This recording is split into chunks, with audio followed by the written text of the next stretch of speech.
sini. Jadi untuk materi terakhir dengan saya itu sebenarnya ada mulai pengenalan tentang machine learning. Walaupun nanti ini secara general nanti kita akan coba pelajari tentang machine learning sendiri untuk teknologi pangan itu seperti apa.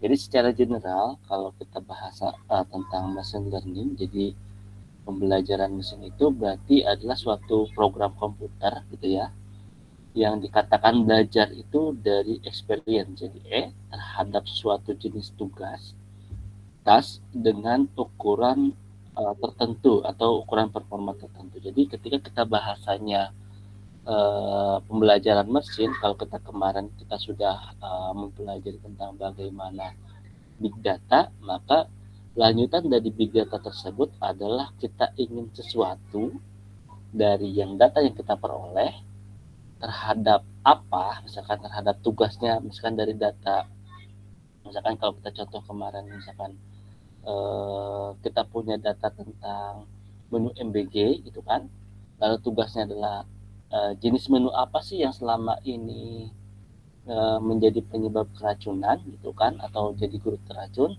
dan ukurannya apa, di mana terjadinya. Jadi ini yang kita nanti bisa kembangkan. Jadi dengan berbagai macam kejadian, menu-menunya akan berbeda-beda di daerah mana nanti, dan terakhir kita dengan machine learning itu dipelajari apakah setiap menu yang sama dia akan mengakibatkan beracun, ataukah prosesnya sendiri yang mengakibatkan terjadinya keracunan. Itu juga kita bisa pelajari sampai sejauh itu gitu ya. Jadi kalau kita bahasanya di sini, misalkan kalau kita punya suatu produk, misalkan produk elektronik, ternyata jenis produk elektronik ini bagian-bagian part apa saja sih yang sebenarnya dari dari kebiasaan yang kita beli, experience atau dari pengalaman yang kita lakukan, yang biasanya nanti akan sering kita gunakan kayak gitu. Jadi ini bahasa sederhana seperti itu ya. Oke, jadi kalau kita jelaskan lebih sederhana, misalkan kalau kita punya sebuah permainan, itu permainan misalkan permainan catur gitu ya, pemain catur, T atau tadi tugas task itu, misalkan tugasnya adalah bermain catur, maka performanya itu adalah bagaimana catur tersebut bisa dimenangkan gitu ya. Nah, maka pengalamannya itu adalah kita lihat dari cara bermain catur kita sebelumnya, biar menang itu caranya seperti apa. Itu yang contoh kita pelajari. Misalkan kalau tadi kita hubungannya ke ke makanan tadi kan, misalkan biar suatu produk itu bakal berhasil atau bikin suatu produk itu bakal berhasil, maka cara yang benar itu sebelum itu kayak gimana, lalu cara yang salah itu kayak gimana. Nah, dari situ nanti mesin tersebut akan belajar, oh ternyata bikin produk itu yang sudah pasti berhasil 100% itu dengan metode yang mana. Nah itu berarti dia belajar dari yang sudah dialami gitu. Oke, suara saya masih ada ya? Halo. Ada Pak, Oke, jadi ada Pak, aman Pak. kalau saya agak cepat dibilang aja. Kebetulan nih agak banyak sebenarnya. Walaupun saya nanti kita lanjutkan dengan Google Collabs yang kemarin. Gitu ya. Lalu kalau kita misalkan pengenalan tulisan tangan, jadi kalau kita pengen tugasnya adalah kenalin tulisan tangannya tersebut, maka ukurannya adalah seberapa banyak tulisan tangan yang bisa dibaca. Nah, pengalaman berarti dia harus diajarin dulu bagaimana tulisan tangan tersebut diklasifikasikan sebagai apa. Misalkan kalau huruf A, misalkan tulisan tangannya,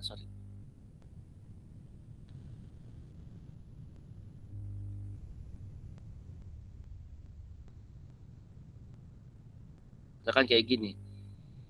Huruf kalau kita bentuknya seperti ini berarti dia hurufnya adalah C. Kalau bentuknya seperti ini dia hurufnya D. Nah, ini yang kita latih. Jadi memang kalau kita bahasanya mesin learning berarti ada yang kita latih. Dilatih itu apa? Dilatih dari data. Ya, dilatih dari data yang ada. Maka dengan data tersebut kita memprediksi ke depan. Nah, maka mesin tersebut akan belajar dari data yang pernah ada untuk melihat prediksi ke depannya seperti apa. Nah, contoh misalkan kalau kita mau tes TOEFL gitu kan, maka tugasnya itu berarti mengikuti tes TOEFL. targetannya apa? TOEFL-nya diperoleh dengan skor tertentu. Maka untuk memperoleh tersebut kita latihnya atau pengalaman adalah latihan soal-soal TOEFL yang telah dikerjakan, strukturnya seperti apa, lalu misalkan apa namanya trik-triknya apa, kalau clue-nya apa, maka hasilnya apa, nah itu yang akan dipelajari kayak gitu ya. Nah atau mungkin dengan contoh kita belajar menyetir, maka tugasnya adalah bagaimana kita mengemudi itu tahu di jalan raya itu seperti apa. Ini self driving berarti dia mobilnya jalan sendiri ya. Maka patokannya apa? Berarti ketika di jalan maka mobil tersebut harus melihat jarak-jarak objek yang ada di sebelahnya. Jadi targetnya ada ke sana sebelum terjadi error tadi. Sehingga latihannya adalah berarti ketika mobil berjalan dilatih ketika ada objek mendekati objek tertentu apa yang akan dilakukan oleh mobil tersebut. Nah, itu yang sebenarnya bagaimana kita mengikuti pembelajaran tes mesin. Jadi secara sederhananya ketika kita akan membicarakan bagaimana machine learning itu bekerja, maka machine learning itu harus memenuhi 3 komponen, yaitu task, model, dan feature. Sehingga dari sini kita bisa kembangkan ke dalam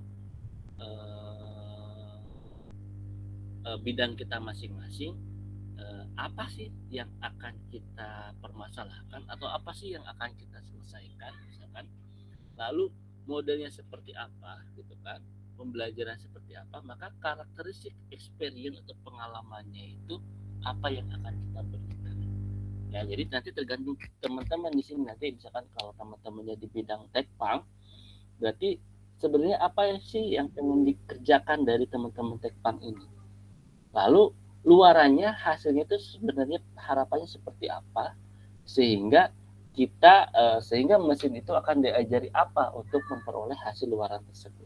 Itu sebenarnya dalam konteksnya sama kayak kita belajar sebenarnya, cuman yang bedanya yang belajar adalah mesin itu sendiri.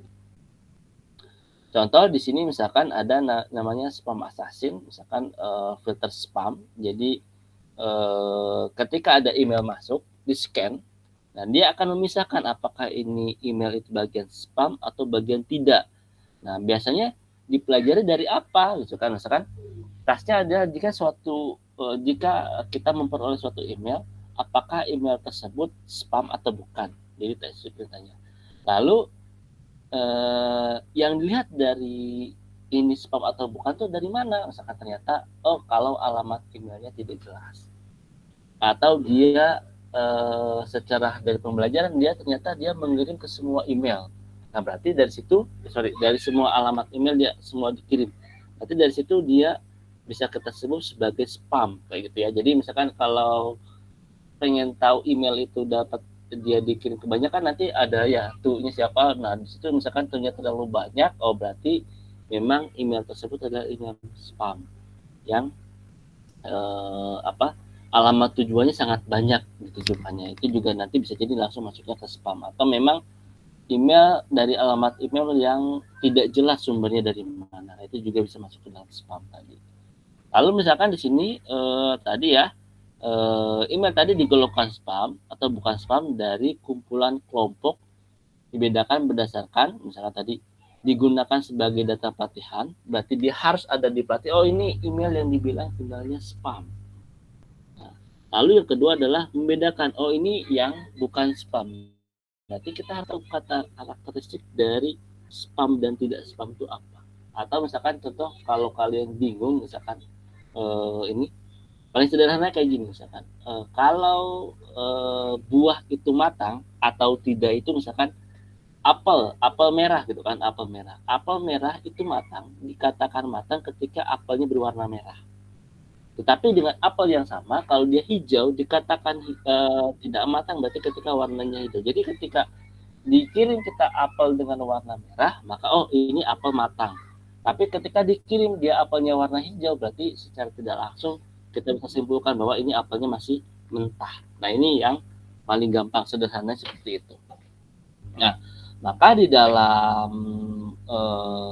pengolahan big data, kita di sini di dalam machine learning, maka di sini dia akan mentraining dari sebagian kecil dari data tersebut. Misalkan kita contoh punya data 4 email gitu kan, digolongkan spam atau bukan gitu kan. Misalkan dengan kata kuncinya apa misalkan. Di sini kuncinya adalah fiturnya adalah hadiah. Yang satu lagi besar misalkan. Kalau kita dapat email pertama, ada kata-kata hadiah enggak misalkan. Kalau ternyata ya, lalu ada kata-kata besar enggak? Ya, berarti 1 dan 1, maka kita kategorikan dia sebagai spam.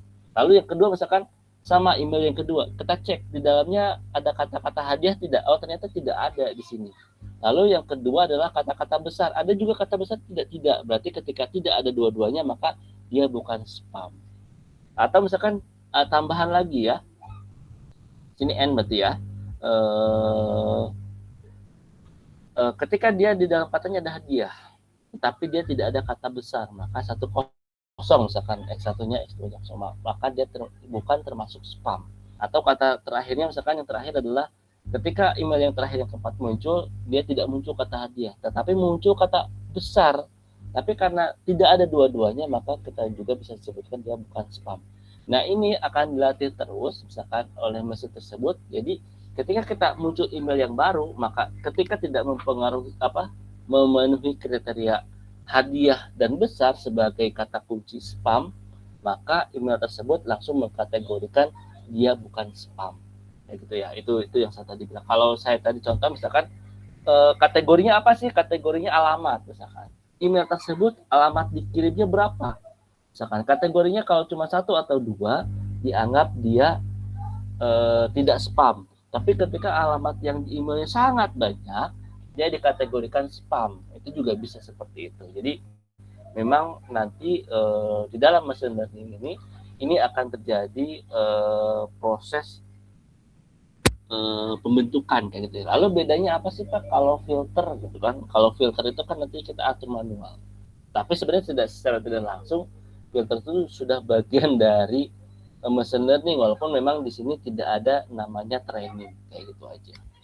Nah, ini contohnya misalkan kayak tadi ya kata kuncinya. Misalkan ketika dia iya 1 dan 1 berarti maka dia dikategorikan menjadi spam.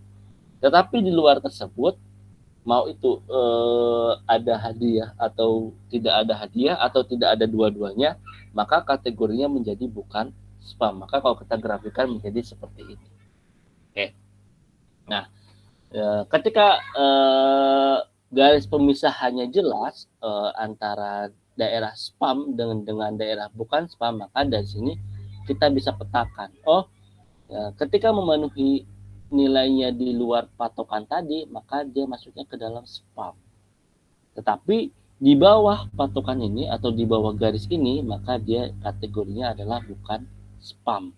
Jadi kalau kita petakan di sini misalkan kalau kita dapat emailnya banyak nih, misalkan kayak gitu, ternyata kategorinya seperti apa sih, maka garis batas dari nilai tersebut kita sebut dengan nilai bukan spam. Maka satu lagi cari di sini ya, misalkan kalau kita kategorikannya 1, 2, 3, 4 gitu ya, misalkan 4x ditambah 4x2 lebih dari 5, maka dia dibilangnya spam. Tapi 4x1 ditambah 4x2 kurang dari 5, maka dia bukan spam. Tahu dari kurang dari 5 plus 5 itu sebenarnya dari mana? Ini dari grafik ini. Gitu ya. Itu dikali 2 seperti itu. Nah, ini misalkan modelnya yang kita kembangkan adalah bagaimana pemisahan spam dan bukan spam. Misalkan contoh di sini tambahannya misalkan dengan garis tadi. Dan di sini dengan namanya demo SVM toy ya. Jadi ini machine learning yang digunakannya. Jadi bagaimana kita menemukan garis ini sebenarnya bisa lebih mudah jika jumlah data dan dimensinya kecil. Tetapi kita bahas kemarin di dalam big data, data tersebut tidak besar.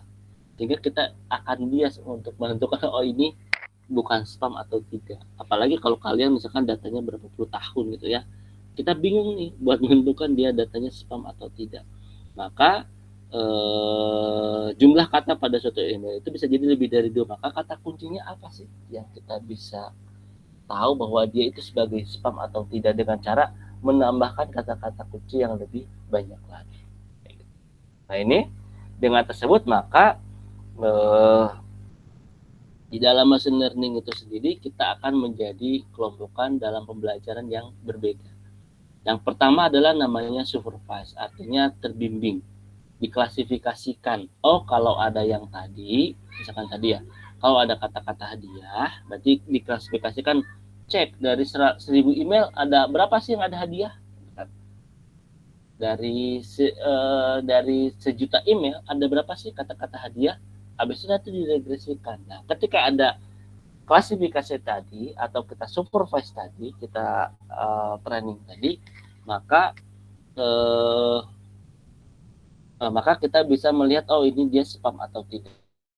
Atau yang kedua misalkan unsupervised. Unsupervised itu dia dikelompokkan itu berdasarkan intinya tidak kita atur. Jadi memang dia akan mengelompokkan sendiri. Misalkan contoh unsupervised 6, misalkan dia secara tidak langsung dia muncul langsung 6 kelas ya, tanpa harus kita klasifikasikan sendiri. Nah itu bedanya unsupervised. Di sini nanti dia akan muncul cluster nih, oh kelompok-kelompok yang dilihat dari apa sih? Oh ternyata dilihat dari ukuran file, atau misalkan dilihat dari waktu pengiriman atau apa. Nah nanti muncul pola yang sudah mengelompokkan tadi.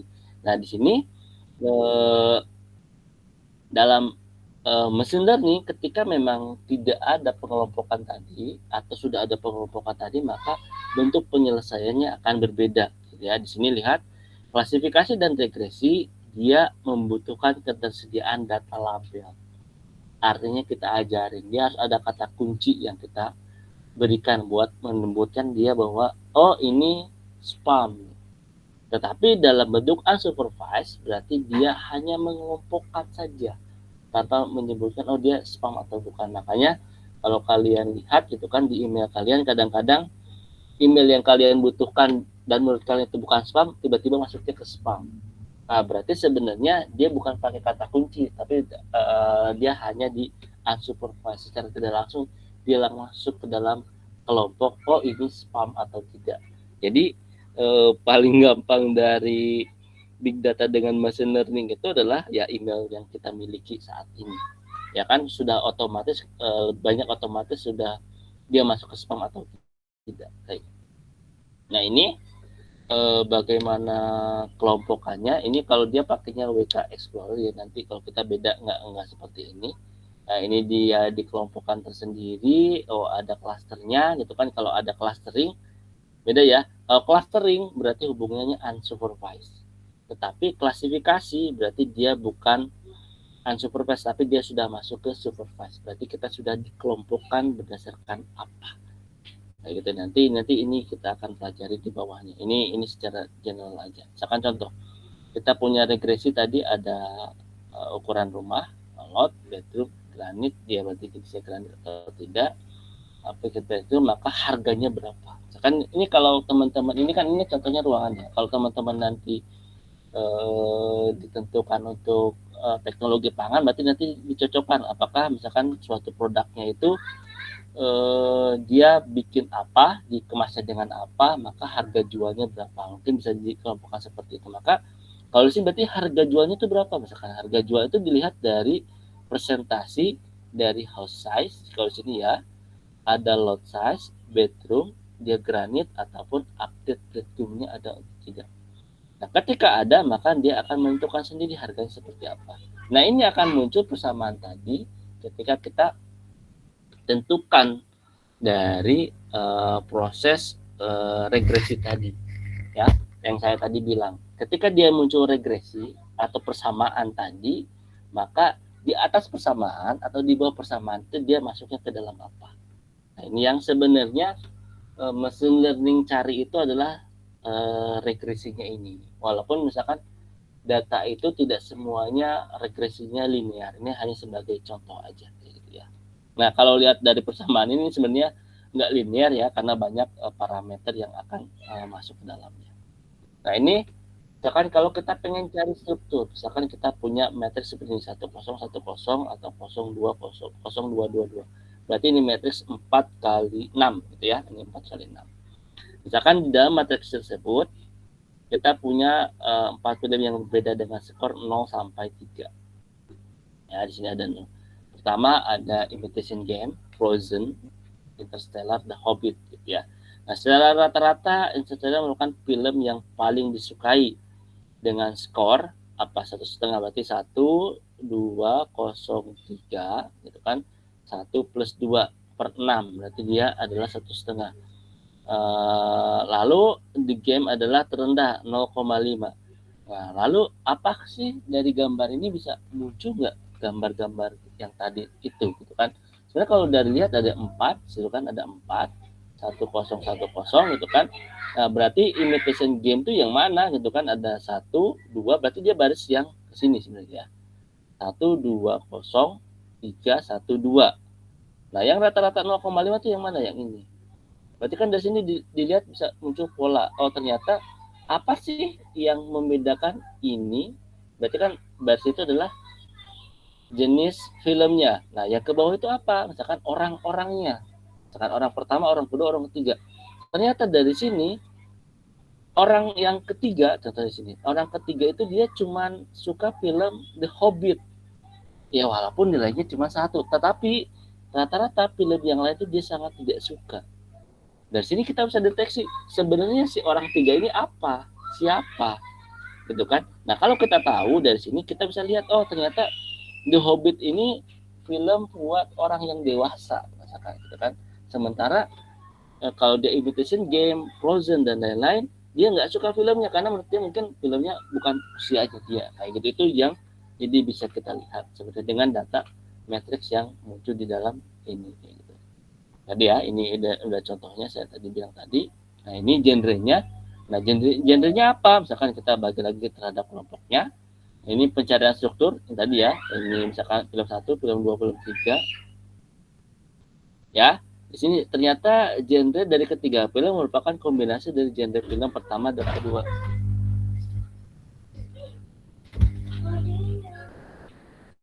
Bentar ya.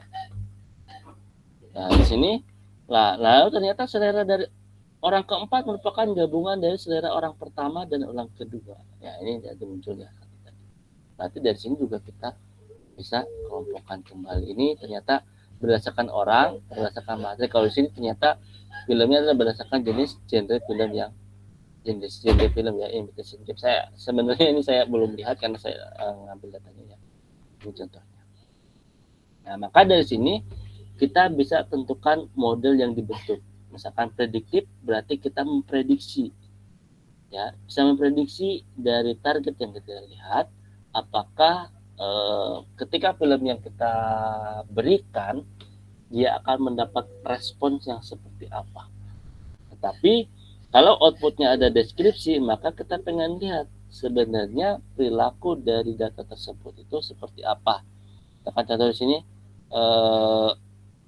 data karakter tadi apa kelompok-kelompok yang diminati itu seperti apa. Berarti dia deskripsi penggambaran saja. Tapi prediktif itu gampangnya kayak gini. Dari satu kelompok tadi ketika ini kelompok ini sukanya ini, kelompok A sukanya film 1, kelompok B suka film 2, kelompok C sukanya film 3. Berarti dia deskriptif, hanya melompokkan. Tetapi kalau prediktif, ketika kita mengeluarkan satu film yang film ini menggabungkan antara 1, 2, dan 3 genre, berarti semua kelompok ini bakal nonton. Tetapi jika kita hanya satu film, misalkan 2 genre, berarti misalkan kelompok 1 dan kelompok 3 yang akan nonton filmnya. Sementara si kelompok 2 tidak akan nonton. Nah, itu yang kita bisa prediksikan. Jadi, seperti itu ya. Jadi, waktu-waktu juga. Makanya kalau kalian pernah lihat, kok film-film tertentu itu dia akan terbitnya di bulan apa, di tanggal berapa. Nah itu sebenarnya hasil dari pengolahan big data ya berdasarkan karakteristik dari target orangnya. Misalkan contoh, kalau film anak-anak, misalkan benar-benar film anak-anak gitu ya, biasanya filmnya tersebut akan terbit di waktu-waktu libur sekolah. Ya gitu ya. Tapi kalau orang-orang dewasa, misalkan target film-film orang dewasa, sebenarnya di mana sih waktu targetnya? Misalkan ternyata mungkin apakah memang di bulan-bulan jangan di bulan-bulan awal mungkin kayak gitu ya, takutnya dia mulai waktu baru, misalkan misalnya di Maret April yang udah mulai dia jenuh dengan pekerjaan, biar dia nggak stres, dibikin film-film yang menantang, itu juga seperti itu juga bisa. Nah ini berarti intinya dalam kategori dari pembelajaran mesin itu teknisnya ada 2 kelompok, supervised atau unsupervised. Sementara keluarannya bisa jadi outputnya bisa jadi predictive model atau descriptive model. Nah, di sini ada misalkan subgroup discovery atau kita sebut proses yang sama dengan klasifikasi, yaitu membuat model yang variabelnya outputnya, tapi tujuannya menganalisis perilaku. Jadi kayak cross gitu ya, ada subgrupnya. Maka di dalam tersebut kita menghasilkan tebakan nilai output seakurat mungkin seperti klasifikasi. Jadi kayak klasifikasi tapi dia bukan klasifikasi sebenarnya. Namanya adalah subgroup discovery. Ini kalau dari keterangan sini ya. Nah ini ada evaluasi performa. Jadi kalau dalam machine learning itu buat melihat apakah model yang kita berikan itu baik atau tidak. Misalkan contoh tadi ya, misalkan kita balik lagi ke email gitu ya. Misalkan contoh kelas klasifikasi adalah ukurannya adalah seberapa tepat prediksi kelas yang dihasilkan oleh model yang terbentuk. Itu adalah evaluasinya misalkan. Dari 100 email itu ternyata penggolongan spam dan bukan spam yang dihasilkan tepatnya adalah 90 email. Jadi ini 90 email dianggapnya bukan spam. Misalkan 10 emailnya benar-benar spam. Berarti akurasi dari sistem tersebut adalah 90%. Tapi pada task clustering, misalkan tadi ya, kelas klasifikasi, ukurannya adalah seberapa jauh kelompok yang dihasilkan memiliki kesamaan di dalam kelompok itu sendiri atau perbedaan. Jadi kalau tadi emailnya adalah spam, maka ketika dia sebutkan clustering, maka kelompoknya adalah bukan spam sebenarnya. Kita pengen lihat dalam satu kelompok tersebut dia muncul berapa kelompok nih. Misalkan A ternyata munculnya ada 6 kelompok. Nah, di dalam 6 kelompok itu sebenarnya dari 100 email itu, misalkan kelompok pertama tuh miripnya apa sih? Nah, ternyata ada satu data yang tidak mirip.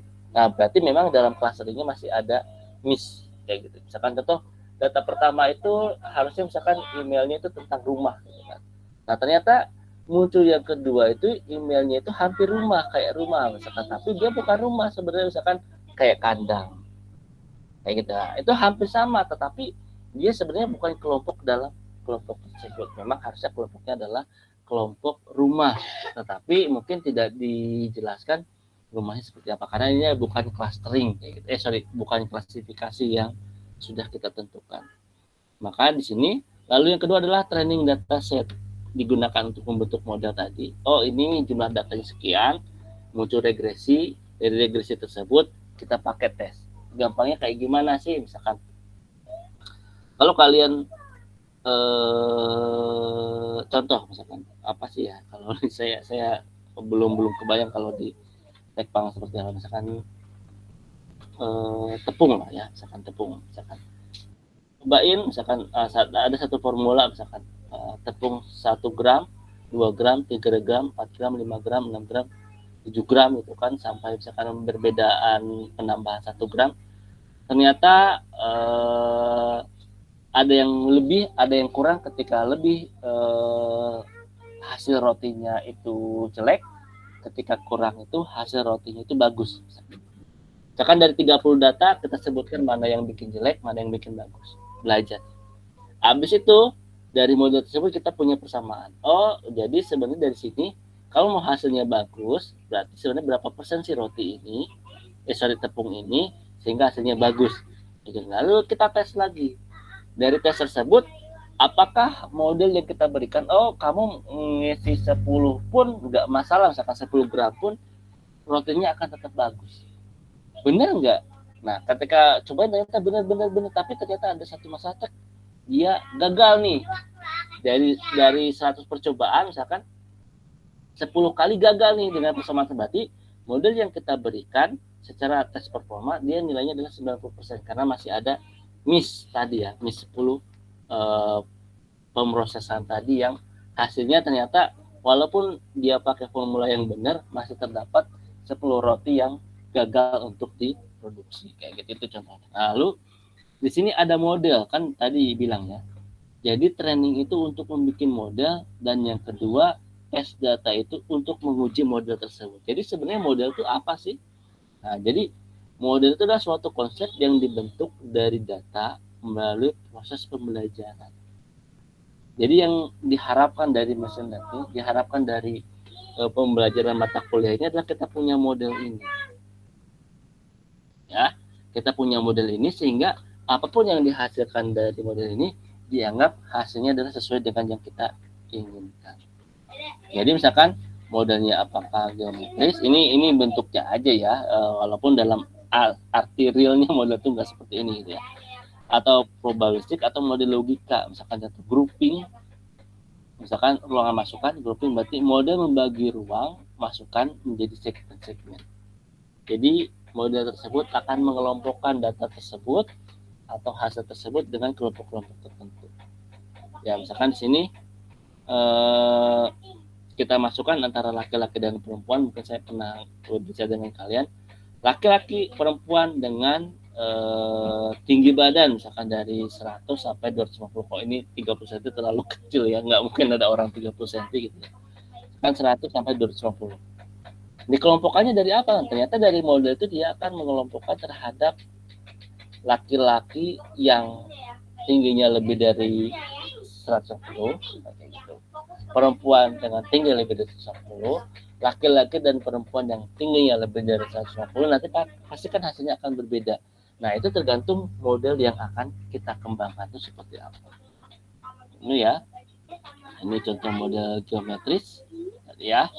Dia berarti dia spam atau bukan spam. Contohnya, kalau di sini klasifikasi data, sorry, kalau saya agak percepat saya minta maaf ya. Nanti kalian saya berikan slide ini untuk semuanya ya dari yang minggu lalu. Belum sempat saya kirim kalau nggak salah. Dari sini lalu linear dasar, berarti intinya regresinya. Ini yang saya bilang, dia clustering kelompok positif, dia kelompok negatif. Berarti dari sini kita punya 3 persamaan sebenarnya kalau kita klasifikasinya linear. Jadi bisa berarti kan ada kelompok persamaan buat data yang di atas ini, ada kelompok persamaan buat data yang di bawah sini, dan dia datanya akan berbeda. Gitu. Nah ini munculnya dari mana sih? Ini munculnya dari training. Ini namanya trainingnya. Ini namanya training. Dari training yang kita pilihkan, dia muncul persamaan. Nah persamaan ini misalkan dia P, ini dia N gitu kan. Maka dari persamaan ini kita kembangkan lagi menjadi suatu model. Nah ketika dicoba hasilnya harus sama kayak gini. Nah ketika hasilnya nggak sama modelnya kayak gini, berarti model kita ada yang error, ada yang salah. Berarti dalam penempatan model kita itu masih ada yang salah. Ini tentu tadi ya buat penentuan SVM, support vector machine tadi ya, yaitu membentuk garis batas semisal antara dua kelompok dengan memaksimalkan margin dari dua kelompok tersebut. Misalkan kayak gini ya, ini kelompok pertama, ini kelompok kedua, lihat marginnya berapa, sehingga kita bisa ngelompokin misalnya kelompok bawah dan kelompok atas. Ini lalu ada model probabilistik, yaitu model yang memungkinkan suatu titik data dikelompokkan ke dalam suatu kelas tertentu. Ini contohnya tuh ya. Ini contoh. Oke. Nah, ini misalkan contoh model logika, berarti dia pakainya if. Nah, bisa nggak kita pakai if di dalam model tersebut? Ya bisa. Gitu ya, misalkan if rajin belajar, maka nilai 1, dan dia masuk kelas pintar. Atau misalkan suhu badannya berapa, misalkan kalau dia suhu badannya panas dan hidungnya berair, benar atau tidak ya, sama, berarti harus ada dua-duanya gitu kan, maka hasilnya dia kena penyakit flu. Berarti kalau cuma panas doang hidungnya nggak berair, kira-kira dia flu atau bukan, tapi bisa jadi jawabannya adalah bukan flu. Itu contoh modelnya. Atau di sini modelnya adalah antecedent ya, persyaratan yang harus memenuhi logika, biasanya didahului dengan kata-kata if. Nah kalau lihat kata lambangnya kayak gini atau equivalent, ini konjugasi data hubungnya gini ya, equivalent atau sama dengan atau n, lalu ada v kebalikannya atau disjunksi, berarti dia kebalikannya or ya, lawannya. Kalau konsekuen itu true, dia benar atau tidak, dan itu adalah lanjutannya. Nah ini fitur itu apa? Jadi kalau kemarin kita pernah melabelkan, pernah mengelompokkan, maka kelompok itu disebut dengan fitur. ya, kita lihat tadi. Nah ini contohnya tadi domain fitur, transformasi dari fitur. Mungkin nanti saya akan kirimkan, ini masih banyak terlalu kata. Nah ini diskretisasi. Nanti ini sebenarnya pernah sempat kita cobakan di dalam grafik, bisa seperti ini juga kayak gitu ya. Ini contoh misalkan merah untuk bukan penderita diabetes, sementara biru itu penderita diabetes. Ini berarti kelompok usia penderita dan bukan penderita diabetes. Berarti kan jumlahnya akan berbeda. Misalkan kayak gini, 35 nggak pernah ada yang diabetes, tapi jumlah responden 35 itu cuma sekitar berapa nih? Berarti 7 orang. Nah, itu yang bisa kita lihat. Gitu ya. Jadi ini contohnya interaksi antar fitur. Saya agak cepat. Nah, ini tugas UTS-nya. Jadi karena UTS-nya tidak saya ujikan, tetapi nanti saya minta teman-teman untuk mengerjakan di Google Colabs, nanti dikumpulkan ke saya. Hasil dari Google Colabs-nya ada beberapa gambar. Lalu dari gambar tersebut, dari linknya tersebut, coba dilingkan Google Colabs-nya, biar saya lihat perintah Google Colabs seperti apa. Jadi tugas UTS-nya apa? Misalkan penyederhanaan dari sini. Jadi nanti teman-teman memilih suatu produk, misalkan produk komoditi pangan ya, atau makanan atau apapun itu, sebenarnya pangan lebih tepatnya ke arah pangan, misalkan roti itu kan. Nah, selama 10 tahun terakhir, misalkan roti di daerah mana, atau ada roti tertentu, misalkan roti O, gampang misalkan contoh roti O. Roti O itu dia muncul di tahun berapa? Misalkan kayak gitu. Itu awal penyebarannya di mana, gitu kan. Bisa berkembangnya berapa lama, dengan formula seperti apa. Lalu kalian nanti cek apakah setiap tahun dia bertambah luas daerah penyebarannya, misalkan kayak gitu ya. Lalu dari situ misalkan kalian lihat, bisa prediksi, terakhirnya bisa prediksi, roti O ini bakal tetap berkembang, atau artinya outletnya bakal tetap bertambah, atau sebenarnya akan muncul grafik menurun, berarti orang sudah tidak lagi berminat memakan roti O. Nah, gitu. Nah, itu yang saya pengen harapkan ke teman-teman dari Google Colabs. Lalu datanya dari mana? Ya datanya misalkan kalian lihat dari berita atau seperti apa, misalkan jumlah cabang roti O, misalkan dari roti O-nya sendiri tahun berapa, ada nggak, outletnya berapa, tersebar di daerah mana saja, nanti tinggal kalian cari sendiri. Oke, ada pertanyaan sampai sini untuk tugas UTS-nya? Sebentar. Ya, silakan. Siapa? Alif ya? Silakan deh. Halo? Ya. Halo Pak, maaf Pak, izin bertanya Pak. Berarti setiap mahasiswa itu produknya berbeda-beda ya Pak? Ya, betul. Jadi nggak boleh ada yang sama gitu Pak? Ya, betul. Karena kan pangan banyak kan. Jadi Baik Pak. ya, jadi misalkan kalau bahasanya pangan itu berarti kalau kalian itu kan, saya contohnya misalkan produknya roti ya. Tapi misalkan produknya adalah kalian misalkan bahan baku contoh misalkan singkong. Singkong itu tahun berapa itu cuma singkong doang. Tahun berapa lagi berkembang jadi berapa jenis makanan sih dari singkong. Nah, itu kan tinggal kalian sendiri yang kembangkan. Seperti ini. Jadi saya tidak membatasi, tapi minimal di dalam tugasnya ini kalian itu sudah mencakup dari awal. Ya, jadi saya bilang kan tadi, di dalam machine learning big data itu berarti kan konsep awalnya itu adalah kalian harus punya sumber data. Ya enggak? Misalnya pertama awalnya itu ada sumber data, penyimpanannya di mana, kita sudah jelaskan. Penyimpanannya di dalam dengan Google Colabs, berarti naruh datanya di mana sih? Di Google Drive gitu kan. Lalu pengolahan datanya pakai Google Colabs, berarti situ udah kita full taxing-nya. Nah, machine learning-nya pun sebenarnya di Google Colabs tadi. Nanti hasilnya presentasinya kan ada gambar. Gambar tersebutlah yang akan kita berikan. Jadi secara tidak langsung sebenarnya memang tugas yang saya berikan itu sudah mencakup dari awal kita pertemuan sampai akhir kita pertemuan. Kayak gitu ya. Oke, ada lagi? Maaf Pak, satu lagi untuk pengumpulannya itu di hari apa ya Pak? Oke, jadi karena ini hari Rabu ya, jadi mungkin minggu depan ya saya kasih waktu 1 minggu aja kayaknya ya. Saya kasih waktu 1 minggu. Jadi minggu depan di waktu Rabu ya, berarti Rabu. Sorry, ini Selasa ya. Selasa berarti Selasa, Pak. sorry saya kira Rabu. Selasa depan ya maksimal jam 5 sore lah dikumpulkan ke saya. Baik, Pak. Terima kasih. Oke, yang lainnya ada yang mau bertanya silakan. Sebelum kita lanjut ke nyobain Google Collapse lagi ya. Kemarin kayaknya saya belum sempat coba lagi.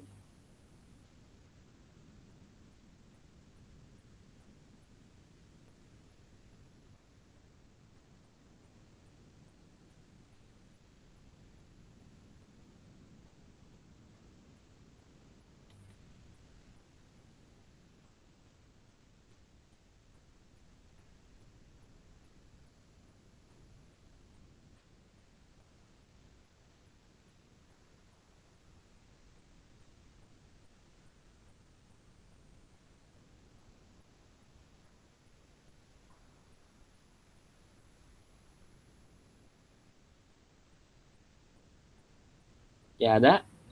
Mungkin untuk pertanyaannya cukup, Pak. Oke, udah kalau memang cukup kita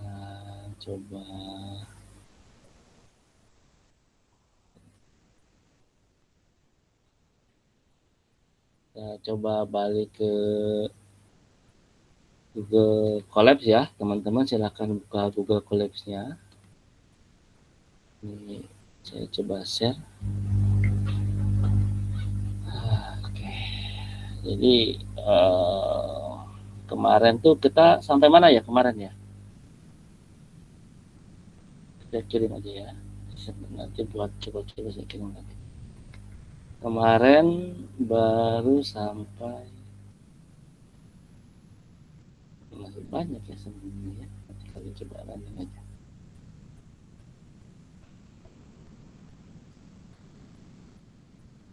Oh, kemarin baru masuk data doang ya?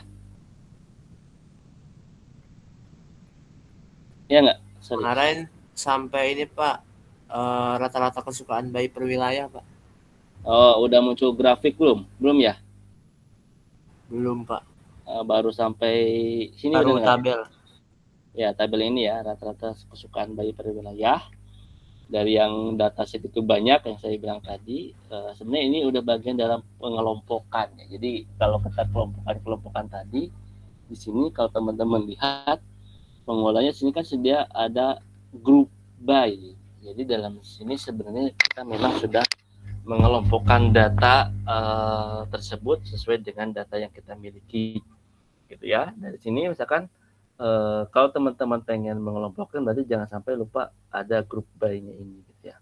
Lalu dari sini misalkan kita kalau cuman kayak gini apa sih gitu kan, misalkan saya misalkan ini tambahin ya kelompokannya.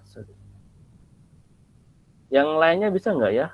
Ya saya nggak dengar suara yang cewek-ceweknya nih. Nanti saya tunjuk orang yang buat lihat Google Collapse-nya. Nah ini saya kirim. Ini contoh pengelompokan buat rata-rata minat ibu. Kalau tadi rata-rata bayi ya, jenis pemula. Ini rata-rata pembelian wilayah per jenis pemula. Ya tadi coba di running. Kalau di running hasilnya seperti ini gitu kan, berarti dia baru tabel lagi ya, baru tabel tetapi sudah ada banyak tabelnya. Jadi nanti bisa kita sesuaikan dengan kebutuhan. Jadi kalau tadi kita bahasanya machine learning sesuai kebutuhan, jadi dengan data yang sama, kalau teman-teman lihat di sini ada saya menyentuh data yang pertama CSP-nya nggak ada lagi ya. Kita cuma cukup sekali membuka data tersebut dan sisanya adalah bisa kita sesuaikan dengan apa yang kita inginkan kayak gitu. Jadi yang ribu-ribuan data nggak kita kelompokkan lagi kayak gitu. Oke, udah bisa. Saya pengen coba lihat dari teman-teman di sini.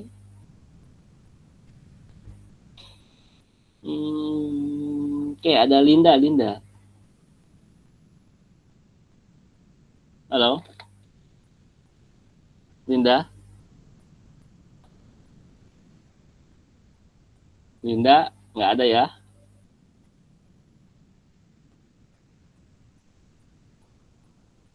Oke, kalau Linda nggak ada.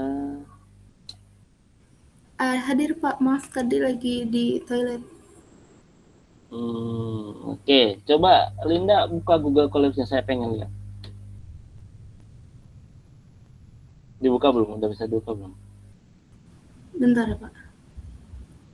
Oke. Saya baru sampai yang awal kemarin itu doang Pak. Oke. Belum lanjut. Tadi saya kirim, coba.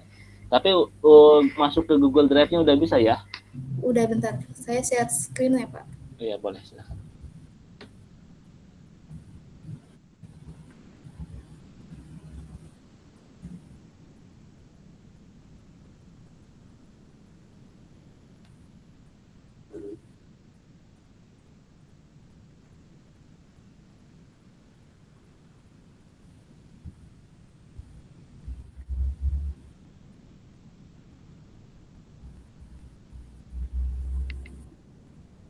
Oke, baru sampai sini ya? Iya Pak. Coba di running. Bentar ya.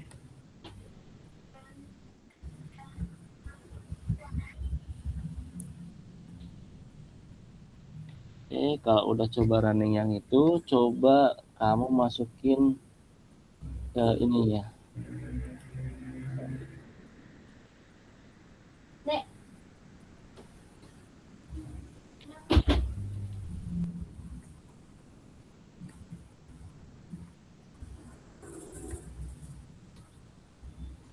Nah, masukin yang ini dulu, coba saya pengen lihat.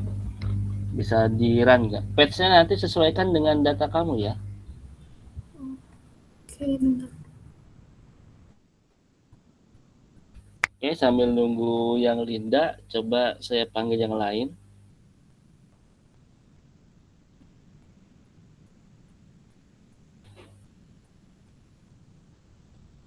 Rini Fitriani. Ada? Halo? Rini ada, Rini?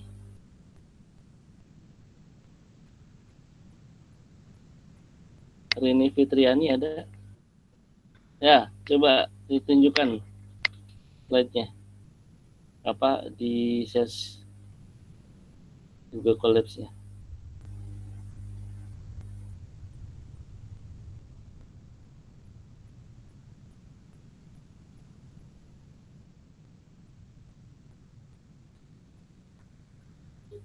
Oke.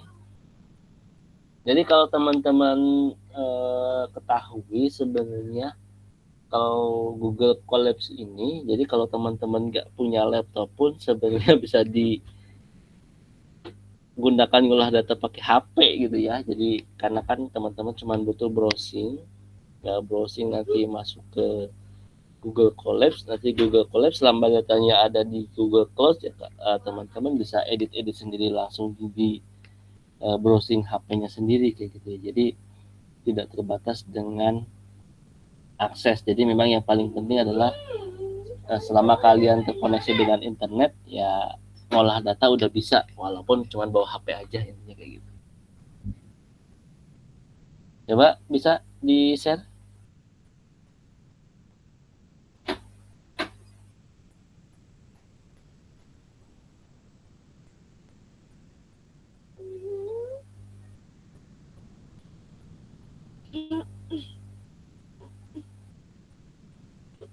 Mana?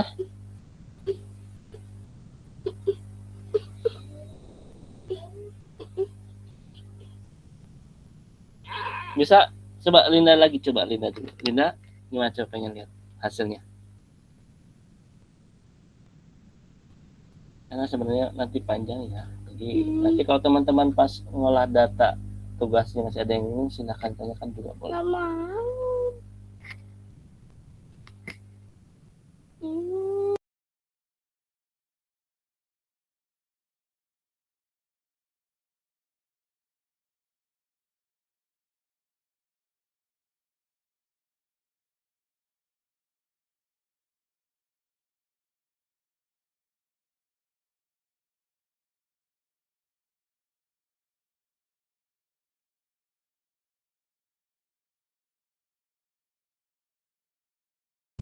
Oke, ini gimana? Rini sama Linda bisa tunjukkan? Atau saya panggil Tegar dulu? Tegar, gimana coba? Saya pengen lihat. Udah nggak? Iya, Bapak. Coba saya pengen lihat juga collapse-nya.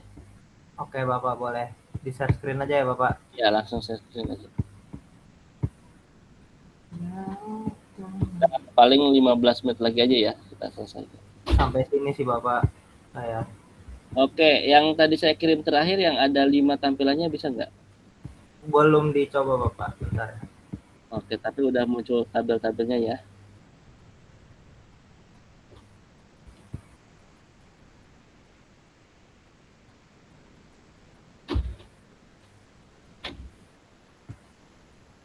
Ini saya kirimkan dengan visualisasinya.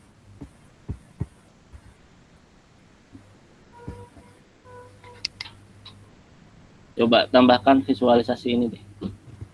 Yang saya kirim. Oke, Bapak.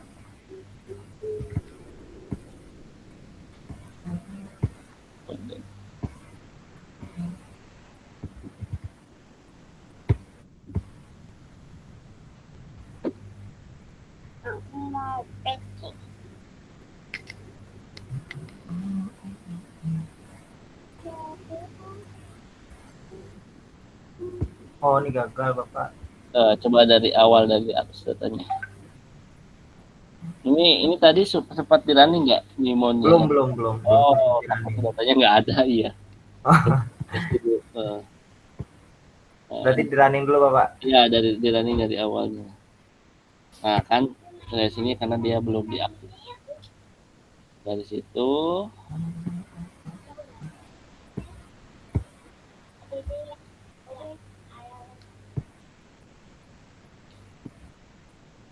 belum beres ya. Ini biasanya lama tergantung internet ya.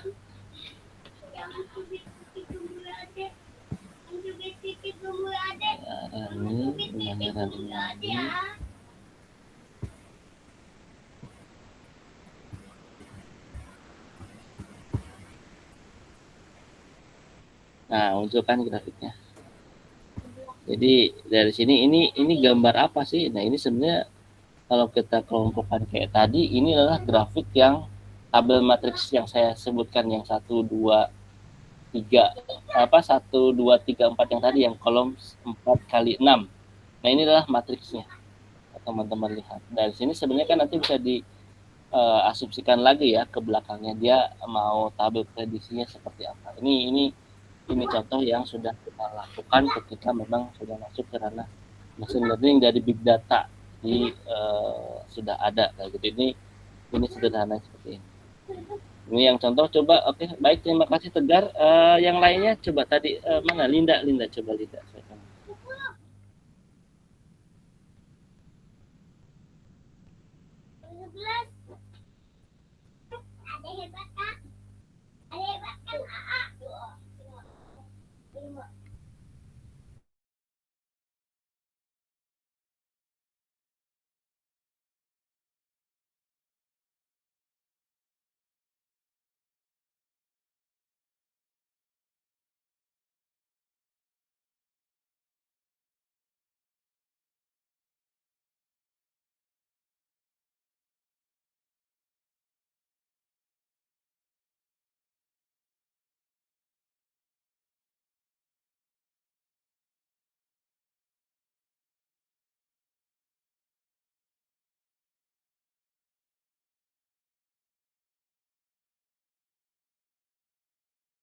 Gimana Linda atau Rini tadi? Kalau yang cowok-cowok mungkin saya nggak terlalu ini ya, mudah-mudahan bisa ngikutin ya. Yang para perempuannya nih saya harap bisa ada yang menunjukkan mungkin yang udah berhasil. Silahkan. Maaf Pak, Ya, gimana? kemarin kan saya waktu itu baru sampai tahap yang sambungin ke Google Drive, terus ngituin yang sintaksnya itu. Nah, ini saya buka Google Colab-nya lagi kan, itu lanjutin yang kemarinnya di mana Pak? Ini ada yang saya dari mulai import pandas tuh yang 257 saya baru saja. Ada import pandas, di copy semua. Nah, nanti datanya sesuaikan dengan kamu simpan. Kayak gitu. Oke, kalau Linda gimana Linda? Error, Pak. Bisa. Error, coba tunjukin errornya gimana? Lihat. Enggak. Ada cuma sampai 43. Tadi udah 47. Hebat banget.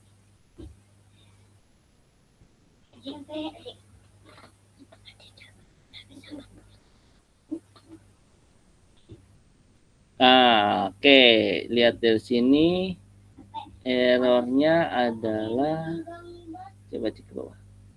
Nah, namanya coba bener nggak kamu naruhnya di situ? Coba cek di sebelah kiri ada kayak folder. Sebelah kiri lagi ada folder. Klik. Nah, kamu buka Drive. Oke, nih. My Drive. Klik My Drive. Coba klik lagi Collab Notebook. Klik. Nah, kamu naruhnya kan di sini ya. Sementara di file kamu tambahin data pangan, berarti data pangannya dihapus. Oh. Jadi langsung notebook, langsung data trend, suhu. Coba klik dulu, diedit dulu. Bentar, Pak. Nah, di situ ada data pangannya dihapus. Terus hapus sampai garis miringnya juga kehapus. Nah, coba running lagi. Oh iya bisa. Nah, bisa kan? Karena memang kamu nyimpennya beda. Oh gitu. Ya, silahkan coba dilanjutkan. Oke, kalau yang Rini siapa tadi? Rini ya. Minimal kalau udah kayak gini kan kamu tinggal nyesuaiin perintahnya nih, tapi kamu udah bisa manggil data di situ. Oke, Rini. Tahu saya panggil yang lain lagi ya. Tadi ada udah 72, sekarang 73. Siti Fauzia. Coba silakan share screen.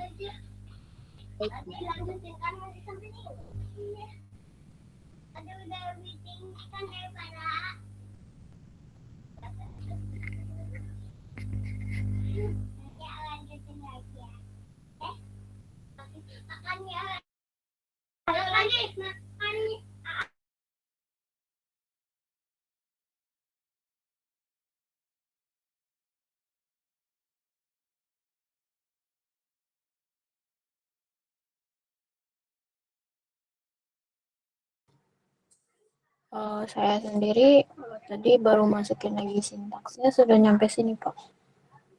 Yang analisis total pembelian.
Gimana coba dimasukin di copy paste ya saya. 106.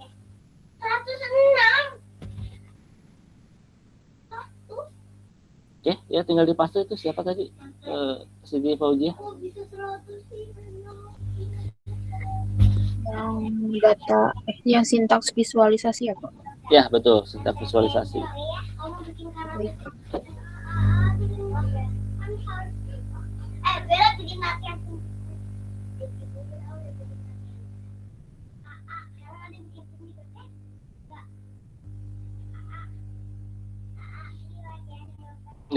Kemana?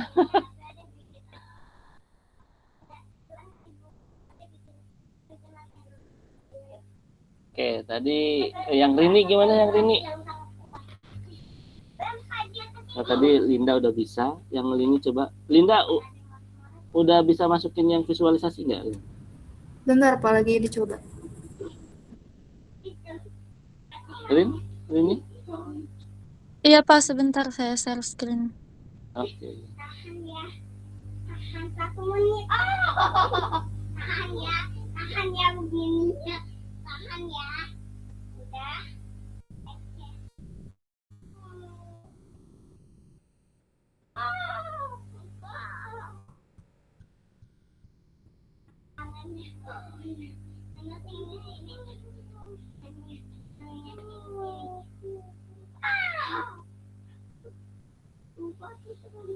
Oke.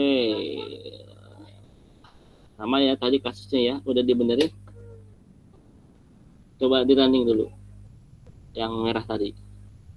Yang merah yang Itu ada tanda kayak play. Nah, coba.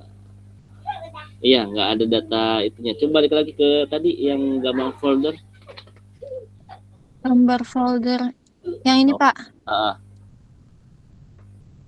Terus oke, sorry. Ke bawah lagi coba. Coba ke bawah. Nggak ada ya. Berarti kamu belum.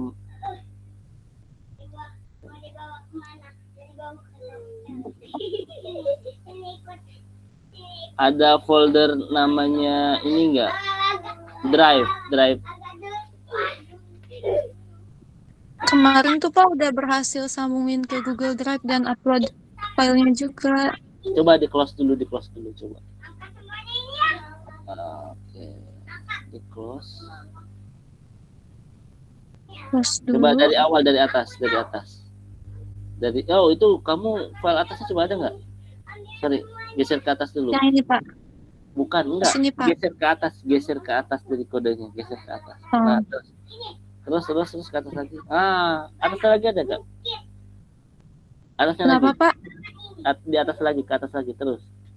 Oke. Kenapa kamu salah? Karena kamu nggak nyimpan file yang sebelumnya. Coba yang sebelumnya ada nggak? File. Buka file. Ini kalau emang punya kamu. Kalau sebelumnya udah ada, buka file. Atas file. Ini Pak. Atas. Oh, yang atas. File. Sorry, bukan notebook. Nah, ini yang baru tadi ya. 7 April. Coba klikin bawah.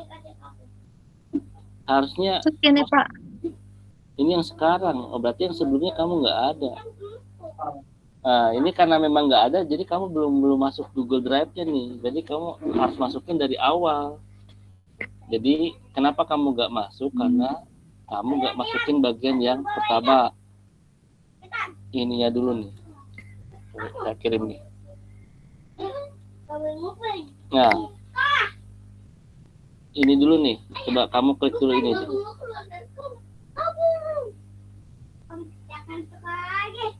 Nah, itu di copy dulu.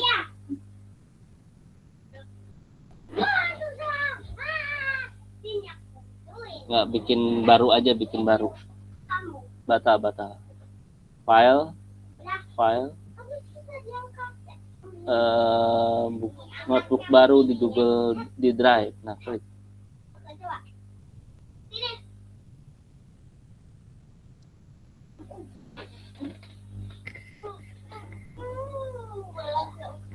Nah, coba paste dulu di situ. Kan?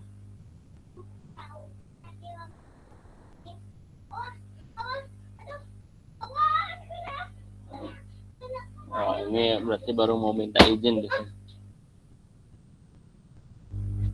Baru mau minta izin.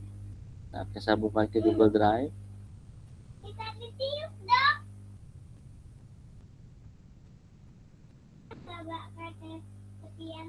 Lanjut. Bawah lagi, lanjutkan.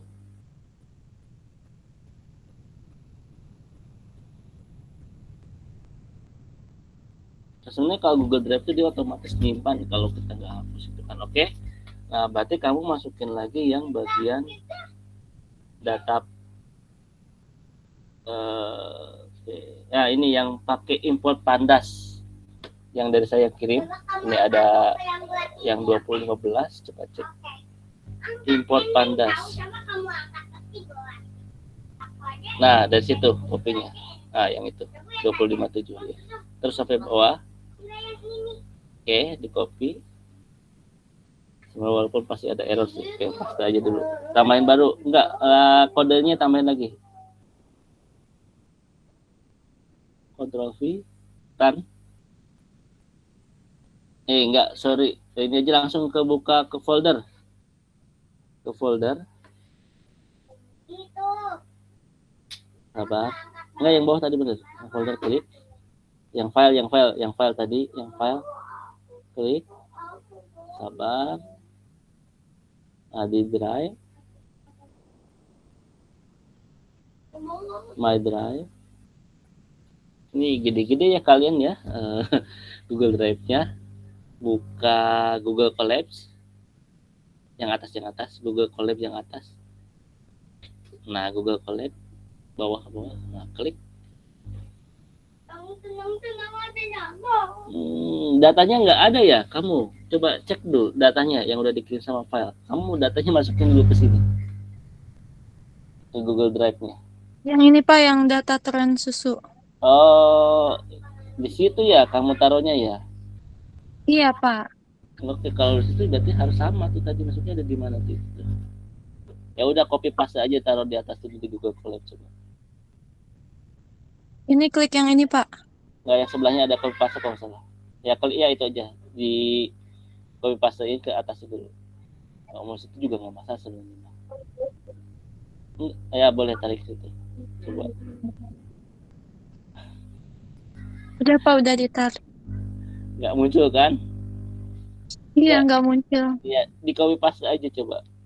Di copy. Ada copy nggak? Copy. Salin. Nah, paste di sebelahnya. Di sebelah sini. Di atas. Coba paste dulu di atasnya dulu. Ctrl V. Nah, itu copy paste. Nah, itu dipindahin ke yang konten tadi. Konten. Nah, itu copy paste semua, sorry. Ctrl Z aja coba dulu. Nggak bisa Ctrl Z. Enggak Ctrl. Ini copy paste semua Pak. Enggak. Maksudnya yang kontennya aja yang di copy paste. Digantiin ke yang saya barusan. Nah, itu copy dulu semuanya. Sampai ujung. Ctrl X. CTRL-X. Nah, yang di bawah konten, data, page, formula, and page itu ya. Nah, itu diganti sama yang barusan diketik. Yang ini Pak. Atasnya. Yang ini. Yang merah ini. Ya, yang merah itu. Nah, dari garis miringnya di blok sampai ke ujung. Dari garis miringnya, enggak dari garis miringnya, di blok semua. Dari sini. Di blok sampai ke ujung. Sampai sini Pak. Sedikit. Ctrl V. Nah, oke, coba running. Karena kamu naruhnya kan di situ. Nah, udah bisa kan? Iya, udah bisa Pak. Oke, tinggal copy yang lain. Jadi seperti yang saya bilang tadi. Jadi kalau kalian mau penelitian, punya data, olah data pakai Google Collapse, misalkan dengan data yang tadi, mau itu statistik dan lain-lain, kalian tinggal baca. Sebenarnya kalau kalian cek di Gemini itu di bawah ada Gemini ya. Kalau kalian mau ngolah data pakai Gemini-nya juga bisa. Nah, itu kalian bisa ngolah selama datanya di sini ada di Google Drive, apalagi kayak temannya di sini kan dia Google Drive-nya punya 89 GB nih. Nah, kalian data 1 GB ditaruh di Google Drive, kalian bisa ngolah data di sini. Selama kalian punya internet, mau pakai HP, mau pakai laptop, apapun itu, misalkan Rocket Tab, kalian bisa ngolah data. Nah ini enaknya pakai Google Colabs karena kita memang cuman bedanya kita pakai bahasa Python aja, cuman bedanya kan tapi di sini dia ada Gemini yang bisa mampu ya, AI-nya udah ada sih buat membantu ngolah data ini. Coba cek lagi, abis ini coba kamu masukkan yang tadi saya awal-awal yang analisis rata-rata yang saya masukin pertama kali tadi di atas di Google, Yang mana, Pak? yang di Google Meet. Tambahin lagi kodenya. Yang awal, yang atas, Yang ini, Pak. yang pertama. Ya itu. Oke, ya itu. Copy semua.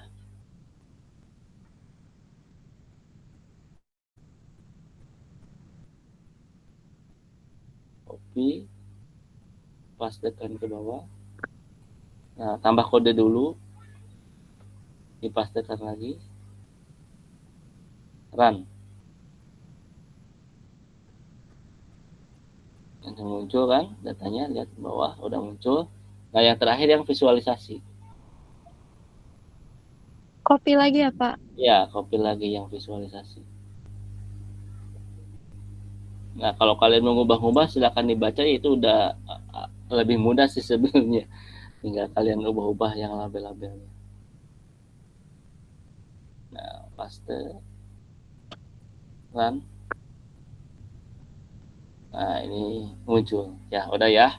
Ini mah udah sampai sini.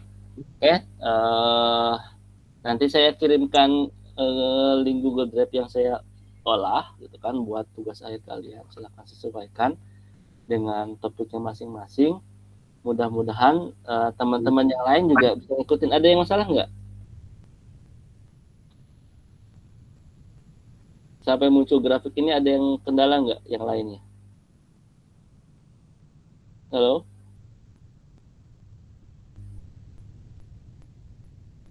Oke? Aman, Pak. Aman ya. Jadi kalau tidak ada nanti saya kirim lagi link Google link Colabs-nya.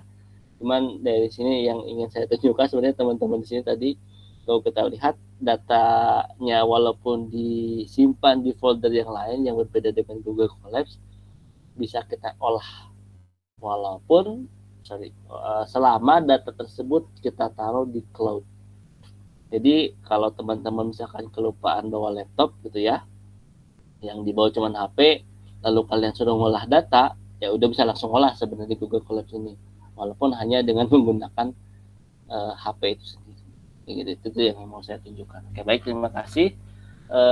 Mudah-mudahan teman-teman di sini tidak ada yang bingung.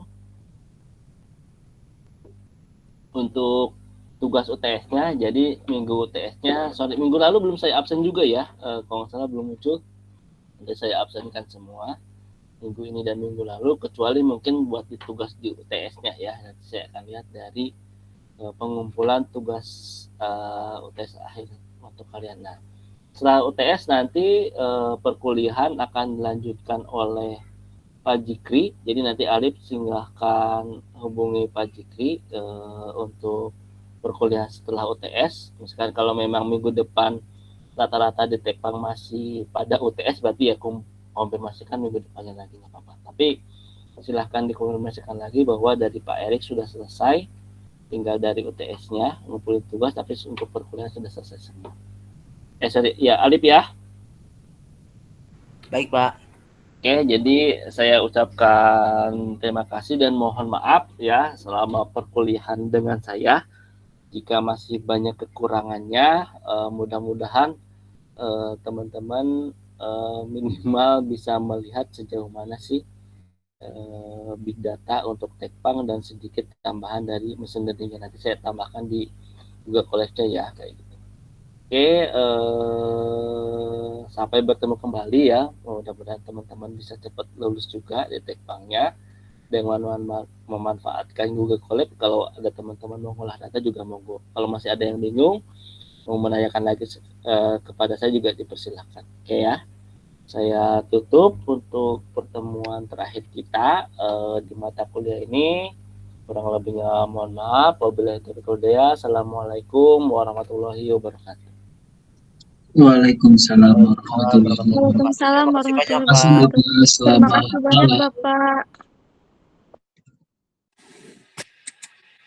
Oke, izin live ya. Terima kasih semuanya.